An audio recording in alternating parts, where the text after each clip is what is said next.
What's up, LGBT Outdoors family? We are so glad that you're tuning in tonight. My name is Justin Yoder, and I am thrilled that you're taking the time on Tuesday evening to spend it with us and our special guest, Cedric, who we're going to get to in just a little bit. Before we get to Cedric, we just want to talk about a couple little things. We would love for you to give a shout out, let us know where you're watching from, who you are, say hi. And if you have any questions, drop those in the comment box as well. We would love to be able to have questions for Cedric or myself. So be sure to do that and let us know that you're watching. Also, we want to tell you a little bit about our website. We want you to know that we are more than just a Instagram page. We are a actual organization that is doing amazing things. At least we believe we are, and a lot of you seem to think so too. These are a lot of our blogs that we have. So if you're bored at home right now, this is a great time to go back and read some of our past blogs. We also if you are interested, actually, while we're talking about blogs, in writing a blog for us, we would love to hear from you. So you can email us or DM us, and we can talk about that. We also have t-shirts available for sale on our website. That's something that has just happened recently, and we would love for you to be able to pick one of those up if you're interested. This is our first one, and so we're really excited to have those. One other thing, we have also recently started a Facebook group where you can connect with us and our followers and our community on a more personal level and more interaction. It's just facebook.com/groups uh, /LGBT Outdoors right there. So feel free to join that group. You do need to answer the question to join. There are a lot of people in there that aren't out, so we guard that group very cautiously and carefully. So answer those questions or you will not be approved for the group. Okay. All right, I want to introduce our guest to you tonight, and all the way from Colorado, we have Cedric with us. Cedric is from Denver, Colorado, and he has done camping, snowshoeing, hiking, a lot of outdoor activities, including dog mushing, and I can't wait to hear about that. Cedric, welcome to our program tonight. We're so glad to have you. Thank you so much. I'm so excited to be here and to share some of my Colorado adventures as well as my life with you all today. So awesome. Before we jump into things, we've been kind of asking all of our guests that come on this question because our world is kind of a turned upside down place right now. What have you been doing to pass the time while quarantine has been in place? And maybe in Colorado it's starting to lift a little bit. I'm not sure. I know each state has different restrictions right now, but the last month or so, what does it look like for you? To be honest, I guess aside from school and work, because I have been extremely busy working from home doing both of those items, I've definitely been planning some adventures for summer 2020, as well as planning out, I guess, a new YouTube channel that I'm trying to start regarding a lot of my Colorado adventures. So definitely lots of planning. And it's been pretty strict here in Colorado, actually. The governor put a lot of stay-at-home orders where we were required to kind of stay within 10 miles of our homes. So definitely I couldn't go to the mountains. I'm not that close. So I'm definitely getting a little stir crazy here to get out to the mountains and kind of experience some of the things that I'm missing out on at the moment. Are some of the trails starting to open back up where people can get out on those, or is it parks and everything is still pretty closed down? I believe a lot of the parks and items there are starting to open back up this week and probably next week. I know a lot of the ski resorts, at least one of them, Arapahoe Basin, is going to be opening up. I believe this week or next week as well. So definitely things are starting to get a little loosened up here. So definitely a little exciting. So we can get back out there. Yeah, I hear you. We are definitely ready for it here in Texas as well. I think everybody is ready to get back outside and start getting back to a little bit of normalcy as long as we are Hmm. cautious and using good wisdom with what we do, for sure. Yep, absolutely. So before we jump into some of your adventures and the activities that you really enjoy outdoors, we want to just connect with you and connect you to our viewers a little bit. So I know that you were, I believe, born and raised in New Orleans. So will you share a little bit about your childhood? Were you active outdoors from a young age? What was your coming out like? A little of that background on you. Sure. So I was actually born in Indianapolis, Indiana, and then but I don't have any memory of that at all. I was about 1 or 2 years old when we moved to New Orleans, and that's primarily where I grew up. And over the summers, though, I would go to Nashville, Tennessee, and this is where my grandparents live. And they have a lot of land out there. They have this nice backyard, and this is when I first really got into like the outdoors with my grandfather. We would go in the backyard into the forest. I'd try to catch insects, grasshoppers. I'd try to catch frogs, lizards, you name it. Of course, I'd always let them go, but I was just so fascinated with nature, even from my early age. And even today now, I'm still just as fascinated. But in terms of, I guess, my coming out, I was definitely one thing I was very, I guess, nervous about, and it was definitely nerve-wracking to say the least. Um, and I definitely kept waiting for the right time. And then it got to the point where I was like, I don't think there's ever going to be that right time. I just have to just go for it. And then just kind of see how things play out. So I definitely came out to my dad first, and he was so supportive. Um, I couldn't have been even more thrilled with the reaction that I received from him. And then my mom, um, emotionally, it was definitely it was great. She reacted just fine as well, and she was just like, "I wish you would have told me sooner." And I was like, I know." And my dad said the same thing, but it was really emotional. Remember breaking down a little bit, tearing up. But definitely, I couldn't have expected a better reaction from both of my parents. So I'm definitely so appreciative of how supportive they are of me and my relationship.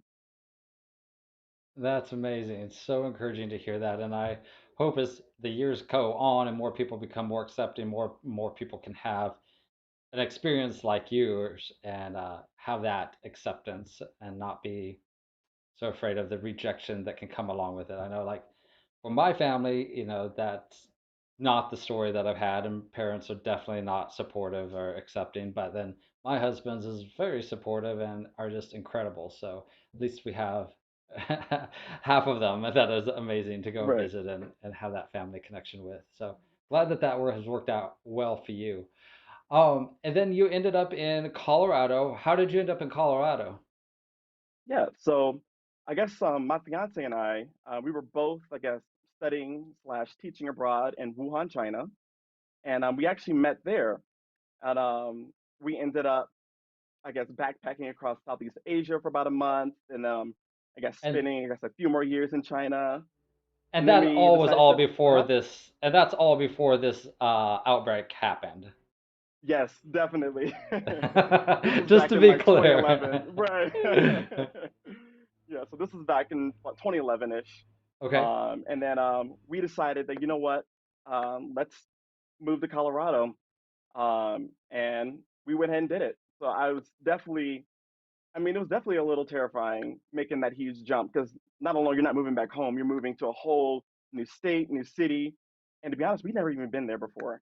So it was definitely an Wow. experience. And I'm glad we did it because I mean, I actually absolutely love it here. Where's your fiance from? So he's from Atlanta, Georgia. Okay, So so also why, from the South. Yeah. how'd you guys pick Denver or Colorado? Was it just because of the mountains and the outdoors, or was there something else that drew you guys there? That was one of the main aspects that drew us here. 'Cause we were back in China. I'm not sure if you're familiar with the pollution there, but it's Yeah. really bad, especially where we were living. And oftentimes we couldn't even see the sky, or Wow. even the sun for that matter. So it was always just like a gray haze.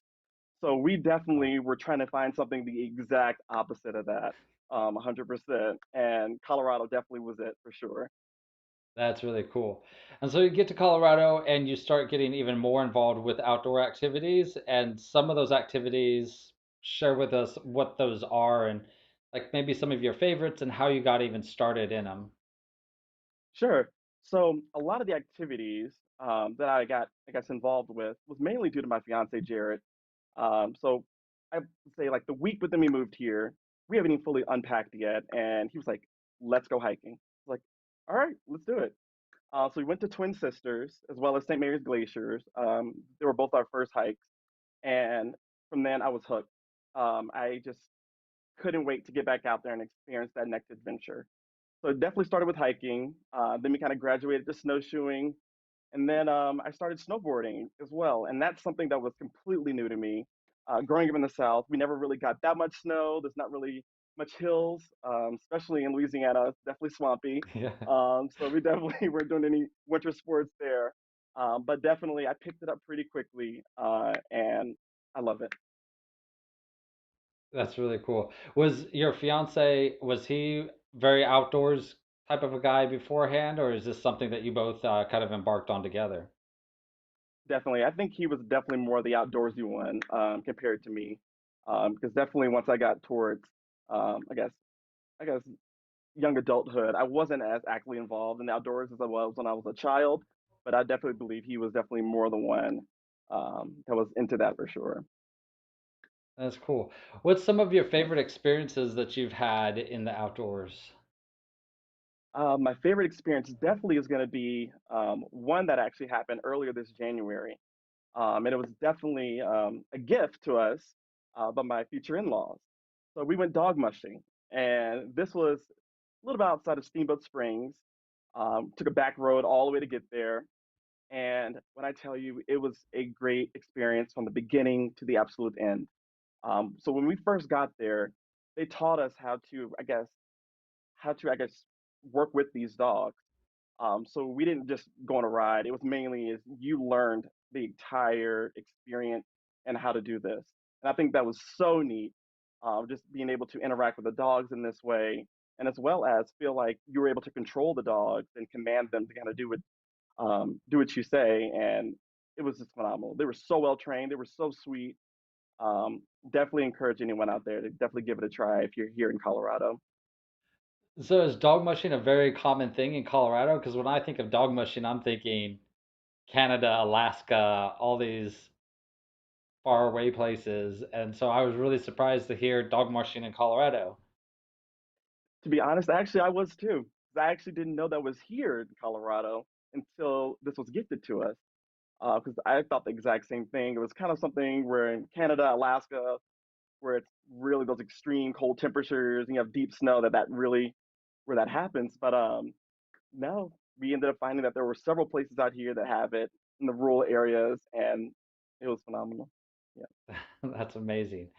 When it yeah. comes to some of the other activities that you're more involved with, say the hiking, the snowboarding and skiing and everything, what would you say to somebody that maybe has never tried that and they're nervous about it, they don't know what to expect, maybe they're not an outdoors person. Like how would you and what would you do to encourage them to just give it a try? And what are some of the steps that they can actually take to doing it? Because it's one thing to say, "Oh, you should go do this, go try that." But like what are the literal steps that someone can take to learn those things? I think one of the biggest barriers for sure is don't overthink it. So I think that was one of the things that a lot of people do, and even myself, when I was starting out doing some of the activities, especially snowboarding, I was like, this is really difficult. It seems like it's a lot of work. I don't know if I want to invest this much time in it. I don't want to fail. But to be honest, you really just have to really just go for it and try not to think too much into things and just think about how rewarding that experience is going to be in the end. So you definitely just don't want to go to the top of, I guess, the black diamond if you're like snowboarding and then try to go down that.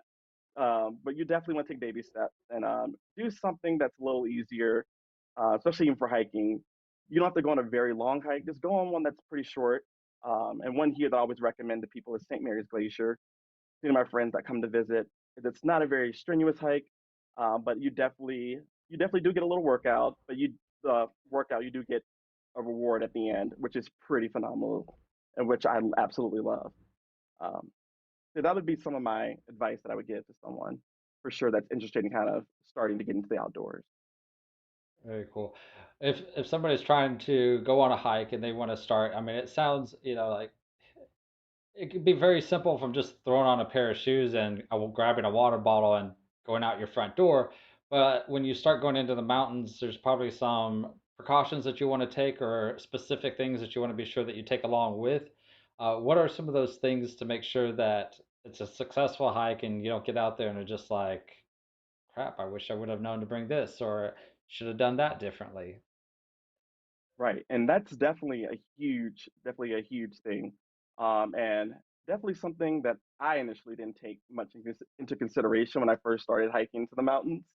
So definitely I've gotten better about planning about what I need. So what I'll do is like before the night before, I get make sure I get, I guess, my water bladder. I make sure I get some snacks and food ready.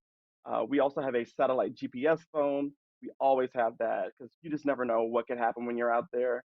And then another tough part is planning for what you're going to wear. So the weather Mm. out here, it can change on a dime. And it could start off where you're super hot, you're in shorts, and then you get to the summit and you're bundled up in a jacket, and it could be snowing at the top. So that's definitely one of the hardest things to plan for is how to dress and making sure that you do have enough clothing. So definitely layer, layer, layer. I can't stress that enough. But yeah, those are some of the basics. I'm sure forgetting quite a few, but those are the ones we definitely always make sure that we have with us. Excellent tips. There's also a little buddy of yours that you like to take on some of your hikes, Ruben. Would love for you to share a little bit about Ruben and there he is. Um, Uh, and how he does on hikes and what kind of things you might take for him on the hikes. Definitely. So Ruben, he loves to hike. I think he likes it more than we do, which is even like hard to think about. But he has so much energy. He pulls us practically up the mountain, pulls us back down. We can't even keep up with him when we take him on a hike. But the only hard part is we can't take him on all of our hikes, as he doesn't do super well in the summertime due to the heat. And in the winter, if there's deep snow, his fur it just can't handle it. So he gets these snowballs up to his like on his arms and his legs, Oh no. and it just becomes rock solid. Like he's just covered. It's not good. So definitely it's difficult taking him during those times. So we definitely try to aim for, I would say, spring as well as fall. Those are kind of the sweet spot, and he does just fine for those types of years. Are But in there any terms of kind what of to bring, yeah, go ahead. I was going to ask if there's any special things that you take, like if somebody wants to hike with their dog, that you might recommend people bringing with them. sure. So we definitely have to make sure we bring plenty of water. In addition, just for ourselves, but definitely for Ruben as well. He drinks, I feel like, twice as much as we drink on these hikes. We definitely bring lots of treats for him, definitely some snacks, some food, especially if we're on a longer hike. We definitely want to make sure we have plenty of that for him. And if we do notice he's getting a little bit too hot, we definitely use some of that water as well to kind of cool him down. We definitely have to do that sometimes. Definitely, you want to bring your poop bags. So you definitely don't want to leave no trace when you're out there in the mountains. So Yeah. with that, we also have containers that we have to keep with us to try to contain that smell. Because you can imagine trying to carry that on your entire hike up and carry it down. It's not a good experience. Not the most And we found that out pleasant. the hard way. No, not at all. So we had to do some experimenting with it, and we tried like Ziploc bags. We tried putting it in like mason jars, and ultimately we did find something online where it really contains that smell in there. Can you share what that is, or is it something you got off of Amazon that just Yeah. holds the Yeah, I scent can't remember the in? exact name of it, but it is on Okay. Amazon. Okay. And it's a small, I guess, like a rubber container. And you just Gotcha. throw the bag right inside of it, snap, snap it shut, and then usually we kind of throw that in maybe like a Ziploc bag or maybe in something else to try to have like double protection on there. That's cool. I think our dogs would absolutely love that. I don't know how long they would last on a hike, but I think that they would love to get out there. How long do you usually go on hikes? Like when you're saying some of them are shorter and some of them are longer, like what kind of distances are you looking at? So usually I want to say our hikes are between 4 miles and 8 miles. But a lot of the ones that are shorter, they incline or it's really, really steep. So that's why we end up getting just as hard to work out if it's an 8 mile hike. And it's definitely rewarding some of those steeper ones because usually those are the ones that have really good views once you get to the top of that summit. And usually these are a lot of ones above tree line. So there's really no trees at all. And it's basically that sun is just beaming down on you, especially if it's during the summertime. Yeah. Yeah, I've been to Colorado before and I could say the difference between Texas, where we're at, and Colorado, you don't think about the sun nearly as much. Like it can be a cool day out there and not really thinking about it, and next thing you know, you're fried to a crisp. So you're not That's from absolutely there, correct. you got to really pay attention and be aware. Get some tips from some locals. Get some tips by watching our videos. You know. Exactly. Yeah, so definitely wear lots and lots of sunscreen. Yeah, definitely can't stress that enough. And then the It, altitude's another thing. yeah, And that's a lot of people don't think about that when they come out here. Like they're super in shape and then they try to just go hike, not even a big hike, just something small. And they're like, I'm out of breath. Like, what's going on? But you definitely got to account for that altitude difference because even the most in shape people will have some issues. yeah. Or you try to take off running and you make it like 50 yards and you're out of breath and can't catch your breath. That's Exactly. not a good experience either. No, not at Oh, all. in a lot of your adventures, do you run across a lot of LGBTQ plus people, or are there any groups that you're a part of that are all inclusive or anything like that? I mean, I really wish that I could say that I was, I guess, running into a lot of LGBTQ people out there, but I really haven't, to be honest. But that's why I definitely like this community that you all are creating, because while we may not see it on the trails, we definitely have a space where we can definitely share our experiences with each other. Very cool. And we've loved following you, and odd saying this live, so I'm kind of calling you out. But I wish you'd post some more photos for the community. Like, all whenever you do post a photo, I'm like, that's so awesome and so cool. But I feel like you've got a ton more photos, and probably just bad like me that don't think about posting them. But I love what our community is doing. I look at this as a family of people that love the outdoors, and a lot of them don't have a place to connect. You know, we get messages probably every other day, maybe or so, of people just saying, "You, what you're doing is amazing. We had no idea that there was a community of people that liked fly fishing or hiking or whatever it is, you know." And that's the thing about us. It doesn't matter what outdoor activity you like. That's the thing. We all come together and we share our different interests and likes and build this really cool community. So really glad that you're a part of it and that you joined in early on. Really, because we're not even a year old yet. So really cool.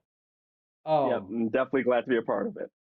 What's some of the biggest challenges that you face in a lot of these outdoor activities, and maybe it might be specific to Colorado or might be specific to being a gay person, or I don't know, any big challenges that you faced?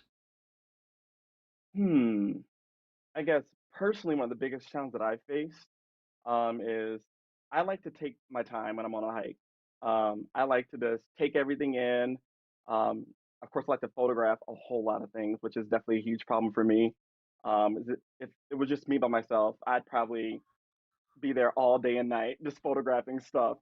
So definitely Jared, he balances me out on these hikes, and he's kind of like, "We got to keep the pace. Like you're lagging behind. We got to come on. You got to start taking photos." And he definitely lives in the moment when we're on these hikes a lot more than I do. So we definitely balance each other out. But that's definitely a challenge. It's something that I'm working through because photography is definitely one of my other passions, and I definitely try to find that good balance between the two when we're out there in the mountains. That's really cool. Uh, I love photography as well, so I could get in a whole separate side trail of that. But um, real quick, do you have any good tips for somebody that's looking into getting into photography in nature, outdoors, wildlife, anything?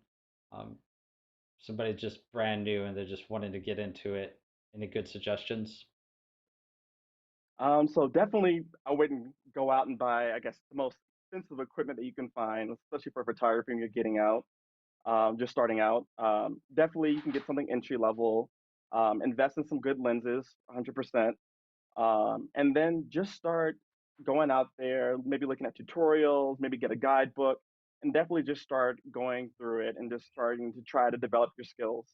And that's definitely one thing that helped me out quite a bit before I started kind of moving on, purchasing more of my equipment. And I definitely started slow. I had a very entry level Nikon when I first started, and I've definitely kind of accumulated it over the years, lots of my equipment.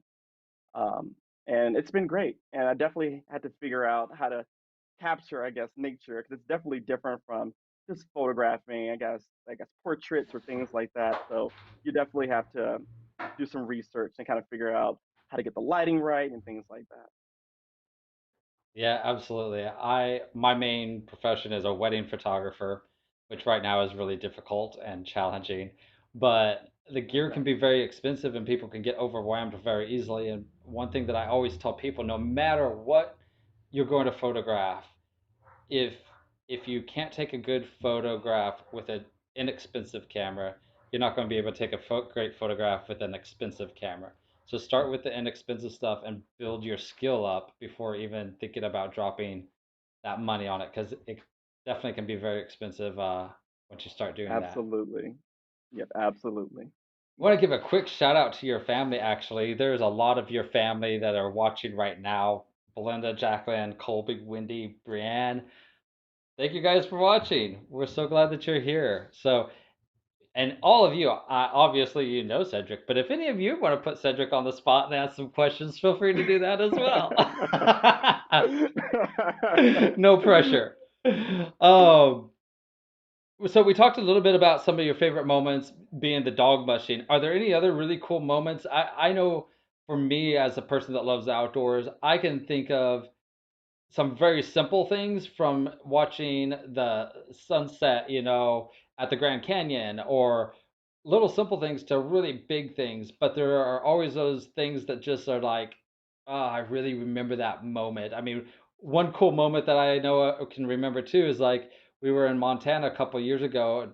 Took my husband with me, and we shot a wedding together, and then spent some time with some friends up there, and I got this photo of him skipping rocks on one of the lakes, and I just always love that. And it's just a cool memory of just watching the sunset over this beautiful lake and skipping rocks. And so simple, but yet so profound, and it is a really cool experience. You got any others that you would like to share with us? Let's see. I think it's probably one of my first camping adventures out here. And it was near, I guess, the Mount Evans area. And growing up, I never camped before. So it was something completely new to me. But I guess through the night, I kept hearing things. I'm like, what's that? What's that? And then it started raining, and I'm just like, what is happening? It was like the first experience that I've had, and everything was happening all at once. And I'm just like, I don't know. I think we should go back. I was like, I gotta go back home. I want a bed. I want everything. But Jared was like, no, you'll enjoy it. Just stick it out. So we did. And then waking up the next morning, I unzipped the tent and I'm watching the sunrise over these beautiful mountains. And it was just one of the most picturesque things I've ever seen in my entire life. And I felt like in that exact moment, it made it all worth it, 100%. And then from then on, I was like, okay, I'm ready to camp. I love this. I'm like, when can we go again? And then definitely I was trying to just top that moving forward after that. That's amazing. And that's the thing. There could be so much work that goes into getting started in some of these activities. But once you do it, there's always these rewarding experiences along the way that will always draw you back to it once you just give it a try. So that's a really cool story. Uh, You've already said this, but I'm going to say it again and congratulate you on your engagement. That's huge and awesome. And it sounds like you guys are very happy. So that's exciting. Tell us a little bit about two of you, how you met, about the proposal. We would love to hear a little more about that. Definitely, I'll definitely share a little bit about the proposal. It was definitely quite the proposal to say the least. So we drove out to the mountains just like any other weekend, like we're hiking. We went to this area called Loveland Pass.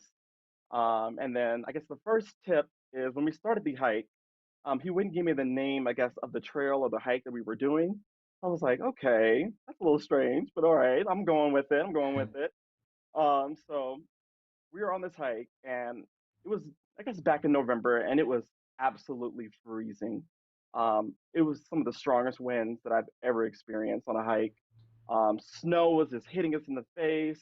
I had a full on like my goggles. I had like a ski mask on, and we're hiking, and then we finally get to the summit, which ended up finding out was called Cupid Peak, which was absolutely perfect. And he gets down on one knee, he pops the question, and I was like, never in a million years would I've expected it to happen in this exact spot, this exact time. I am sweaty. I am like I have the snow on all over me. My face is freezing. I felt like I had almost like a little ice beard here. It was just, uh, it was definitely quite the experience. And then afterwards, we ended up watching the sunset, which was not even planned. It was just it took us so long to kind of get to the summit. We ended up watching it from up there, and it was stunning. Yep, and that's actually the sunset right there. So I couldn't have Wow, asked for a better proposal. Yeah. that's Yep, and that's amazing. us right there. And this little nook that you're seeing here, it's almost was built to as a shield from all the wind because it gets really windy up there. So we would end up kind of stopping in here at this midway point to kind of take a break from these winds hitting us, and then kind of continue on for our hike. That's really cool. And when was that? When did he propose? So this was back in November of 2019. Okay. Any wedding plans then? Well, we were actually planning a lot of things, I guess, for this fall, but I'm really not sure if a lot of that's going to be happening right now. So I definitely think we'll be Yeah. shooting for 2021 for sure. Yeah. That that might be the smart thing. It's so hard to tell what's going on right now. It's crazy time. I know all of my weddings except for two have postponed until 2021. So currently have one still in the books that moved from April to June in Denver, actually. So we might be able to meet up while I'm out there. Um, Definitely, and then one later in December. But it's just so hard to know what's going on right now. We it do have a definitely is. question for you, so let's bring that up. Have you ever been caught on a mountain when there was lightning? Great question. That is a great question. So we definitely haven't been caught on the mountain when there's lightning for sure, but it is something we're definitely always very conscious about or are conscious about when we are hiking, especially when you're doing 14ers, which are mountains over 14,000 feet. Mount Bierstadt is one for sure that's known to have lots of lightning strikes and people getting struck when they're hiking that one. So you definitely want to make sure you start early for a lot of these hike and make sure you get off of that summit by noon because usually a lot of those storms start rolling in the afternoon after that time, and that's when a lot of these individuals kind of get caught up when there's lightning and they're above tree line and they're experiencing a lot of these issues. But in Okay. terms of a blizzard, we did get caught out in a blizzard before. We're not a blizzard, but like it's a pretty bad snowstorm. We were snowshoeing. It was not supposed to snow at all. That was not in the forecast. And we're about 3 miles in, about a mile from the summit, and it starts coming down. And I am not prepared for this in terms of what I'm wearing. I have like a fleece on. I don't have anything that's really waterproof. I have my camera with me. I'm like, oh my gosh, like what's happening? And I was like, we should go back. Like, I'm not sure if this is gonna get worse. It was just like a whiteout. We couldn't see anything. And you're Wow. like, you know what? Let's keep doing it. Let's keep going. We're almost at the summit anyway. So we kept going, made to the top, and it stopped snowing at that point. But I definitely, for sure, I panicked. Jared was cool as a cucumber, but I was definitely panicking, and I was like, I have all my equipment, like I'm getting wet, I'm freezing, I'm like, I'm gonna get frostbite, like everything was flying through my head at that moment. But he definitely kept it cool, and everything worked out. Do you have any good tips if or know what someone should do if they are out hiking and a storm comes up, whether it is a lightning storm or a blizzard or something like that? I would say for a lightning storm, definitely want to make sure that you are below tree line 100%. So if you're above that tree line, I would try to get down under that tree line as soon as possible, definitely to avoid getting struck by lightning. In terms of a blizzard, that's a really good question. Because definitely, as you can see, I was not prepared in that experience. But definitely, I would say is always, always, always um, plan for the worst and always have, I guess, items with you to keep you warm, even food, and definitely have maybe even a satellite phone, like I mentioned before. Yeah. Getting stranded out there or you need to be rescued, you definitely have a way to communicate and send like an SOS, so you can Yeah. kind of get some help that way. And I'd even say if you don't have a satellite phone, you should get one. But if you don't, let somebody know where you're going and what time you plan Hmm. to be back too, so that they can check back on you. And if you're not back in time, they can go and know where you're at least, especially if you're going by yourself. We have another question. Let's bring that up. How long did it take you to adjust to the altitudes? Any tips for newbies? Great question. That is a great question as well. So let's see. So I would say that uh, it took me a while, I guess, to adjust to the altitude. When I first got here, I did get a little bit of altitude sickness for like the first few days. But it definitely took me exercising, going on lots of hikes, until I started getting used to that altitude. And even just from I guess going from wintertime to the summer, I'm not really hiking much at 14,000 feet. So over the summer, I almost have to kind of readjust, especially when I get towards the summit for these hikes.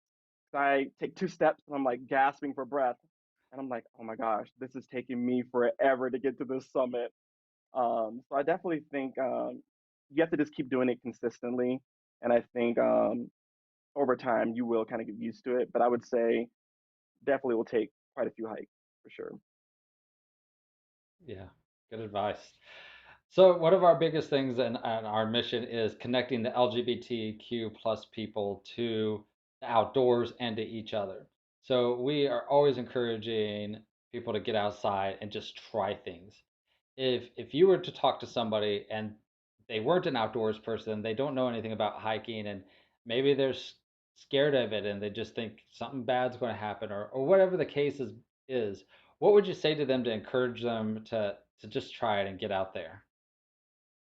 Yep. So being a worrier myself, I always think about the worst possible things that could happen to me, whether I'm hiking, whether I'm camping, which can be a good thing sometimes in terms of planning, but sometimes it definitely can prohibit me from wanting to go out there and experience some of these things that nature has to offer. So what you definitely have to do is you definitely just have to put all your fears aside. It's definitely easier said than done, 100%. But I think when you look at other people and you kind of see the enjoyment that they're getting and you're seeing them get out there, it definitely is encouraging, especially when you're seeing people from this community go out there and enjoying it, especially like, let's say, like fly fishing or other items. Like that's something that maybe you may not be comfortable with, but maybe you're seeing someone else do it in your community. You may say, you know what? Like, I think I can do that too. And I think definitely seeing it definitely helps a lot of people as well. Very cool. Yeah, that's great advice. Big question that we are kind of wrapping up all of our guests currently with. Once quarantine is over, what's the first big adventure you plan on doing? Ooh, that is a very good question. Hmm. So I been thinking about one particular 14er, or a 14,000 foot mountain here in Colorado that Jared and I have been wanting to hike. It is one of the tallest 14ers here in Colorado. And I don't want to give it away just yet, but I guess you'll have to Okay. stay tuned on my adventures to kind of see what that 14er is going to be. All right. I love a good cliffhanger. Um, I want to thank you so much for taking time and spending it with us. We're going to throw up your Instagram so people can follow you, and if they have any questions, they can reach out. Um, because we're so much about connecting and educating and just being a community here. We're also going to list your Instagram and your YouTube account and everything that we have links for in the description below. So if anybody wants to check those out, they can. And this video will be on our YouTube account so they can check it out anytime. Um, Thank you so much, Cedric. We really appreciate you spending your evening with us and helping educate our community about Colorado and some of the adventures that you enjoy. Absolutely. And I tried, but hopefully everything was great. And I appreciate you all having me because I mean, I definitely love sharing my experiences, I guess, anytime I can. I definitely hope it will help someone else. I think you definitely did. It was very educational. So thank you. Have a great evening. Thank you, you as well. Thank you, everybody, for watching tonight. I hope you enjoyed Cedric as much as I enjoyed chatting with him. Just want to remind you that if you have an outdoor activity or a special outdoor experience that you've had that you would like to share with our community, we would love for you to be a guest blogger. You can email us at info@lgbtoutdoors.com, and we would love to connect with you about that. We also would love for you to like and subscribe to our channel so that we can continue growing and educating everybody out there in our community. Everybody, we hope that you have a great evening. We want to remind you to be kind, be true, and be you.